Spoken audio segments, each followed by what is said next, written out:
DG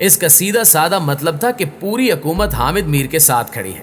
حالانکہ ہونا یہ چاہیے تھا کہ حکومت کی جانب سے فوری طور پر جیو ٹی وی کے خلاف ایکشن لیا جاتا کہ آپ کیسے ایک ریاستی ادارے کے سربراہ کے خلاف ایسا زہریلا پراپوگنڈا کر سکتے ہیں۔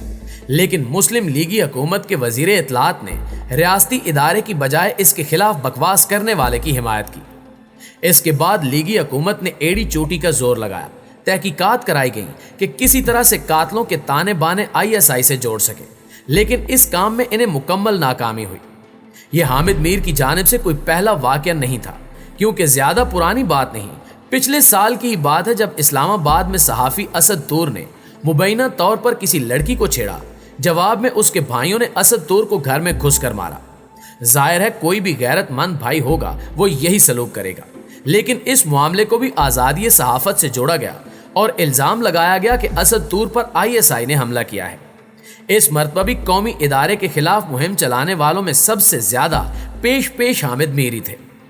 اسلام آباد میں ایک مظاہرے سے خطاب کے دوران دوبارہ حامد میر نے پاک فوج اور ادارے کے خلاف عرضہ سرائی کی، لیکن چونکہ اس وقت حکومت PTI کی تھی اور عمران خان وزیر اعظم تھے تو جیو ٹی وی کو اندازہ تھا کہ حکومت تحقیقاتی کمیشن تشکیل دے سکتی ہے۔ لہٰذا پچھلے سال حامد میر کے اس بیان پر خود جیو نے ایکشن لیتے ہوئے انہیں سکرین سے آف ایئر کر دیا، بلکہ جنگ اخبار میں ان کے کالم چھاپنے پر بھی پابندی عائد کر دی گئی۔ اداروں کی جانب سے حامد میر کو ویسے بھی کوئی اہمیت نہیں دی جاتی، کیونکہ اس قسم کے لوگوں کے الزامات کا جواب دینا دراصل انہیں اہم سمجھنا ہوتا ہے۔ اب ہم آپ کو سنواتے ہیں کہ کراچی میں IBA کے تحت ہونے والی کانفرنس میں حامد میر نے کیا زہر اگلا۔ ڈسکس کر رہے ہیں کہ کون زیادہ فیک نیوز پھیلاتا ہے، جرنلسٹ زیادہ پھیلاتے ہیں یا سیاستدان پھیلاتے ہیں۔ ایک کیس ہے، وہ سپریم کورٹ آف پاکستان نے اس کا فیصلہ کر دیا، اس میں جرنلسٹ نے بھی لفافے پکڑے ہوئے ہیں اور سیاستدانوں نے بھی لفافے پکڑے ہوئے ہیں۔ کس سے؟ ISI سے۔ کیس کا نام کیا ہے؟ اصغر خان کیس۔ اصغر خان کیس کتنے سال چلا؟ اس میں آپ دیکھیں کہ 1990 میں جب الیکشن ہو رہا تھا تو جنرل اسد درانی صاحب ISI کے سربراہ تھے اور انہوں نے صحافیوں میں بھی پیسے بانٹے اور سیاستدانوں میں بھی پیسے بانٹے۔ اس کی انکوائری ہوئی، انہوں نے ایفیڈیوٹ دے دیا ہوا ہے، ایفیڈیوٹ لکھ کے دے دیا کہ میں نے فلاں فلاں کو پیسے دیے۔ ناظرین گرامی، کانفرنس کے دوران دراصل ایک صحافی نے سوال کیا جو فیک نیوز سے متعلق تھا۔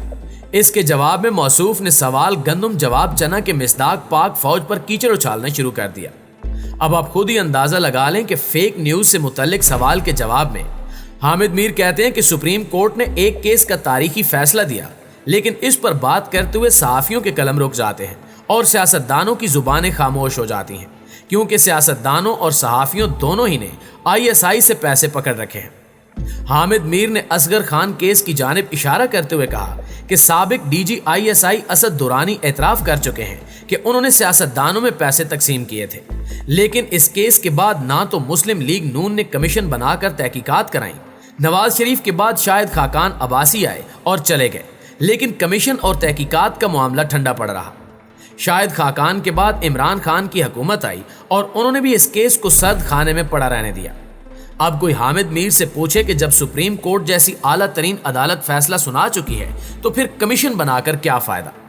اب یہ تو ہو نہیں سکتا کہ چونکہ حامد میر کے اپنے والد کے زمانے سے فوج اور ایجنسیوں سے اتصل ہے، لہٰذا ان کی خوشی کی خاطر ISI اور پاک فوج پر کیچڑ اچھالا جائے یا انہیں خواہ مخواہ تنقید کا نشانہ بنایا جائے۔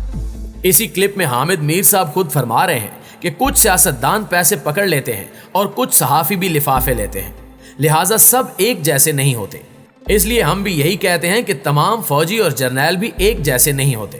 اگر کسی فوجی افسر یا ریٹائر جنرل نے کوئی غلط کام کیا ہے تو اسے ذاتی حیثیت میں ہدف تنقید بنایا جانا چاہیے، لیکن یہ تو کوئی بات نہ ہوئی کہ کسی فرد واحد کی غلطی پر اس کے ادارے کے خلاف عرضہ سرائی کی جائے۔ اب اگر حامد میر نے اس قسم کی بات کی ہے تو ہمیں حامد میر پر تنقید کرنا چاہیے، نہ کہ جیو ٹی وی پر۔ اب اگر کوئی حامد میر کے غلط اقدام پر جیو کو تنقید کا نشانہ بناتا ہے یا الزام لگاتا ہے تو ظاہر ہے وہ غلط کرتا ہے۔ اسی طرح اسد درانی ہوں، جنرل ظہیر الاسلام بابر ہوں یا پھر لیفٹیننٹ جنرل فیض حمید، شخصیات کے اقدام کی وہ خود جواب دہ ہوتی ہیں۔ بحیثیت ادارہ کسی بھی ریاستی ادارے پر کیچڑ نہیں اچھالنا چاہیے، لیکن بیچارے حامد میر کیا کریں، انہیں جو کچھ ہدایات ملتی ہیں وہ وہی کہنے پر مجبور ہوتے ہیں۔ دراصل آج کل امپورٹڈ حکومت کی ٹانگیں کانپ رہی ہیں، کیونکہ انہیں دھڑکا لگا ہوا ہے کہ کہیں ایسا نہ ہو کہ جنرل ظہیر الاسلام کے اس بولڈ اور دبنگ اقدام کے بعد مزید افسران بھی کھل کر عمران خان کی حمایت شروع کر دیں، اور ایسا ہوا تو پھر ان کا انجام نوشتہ دیوار ہے۔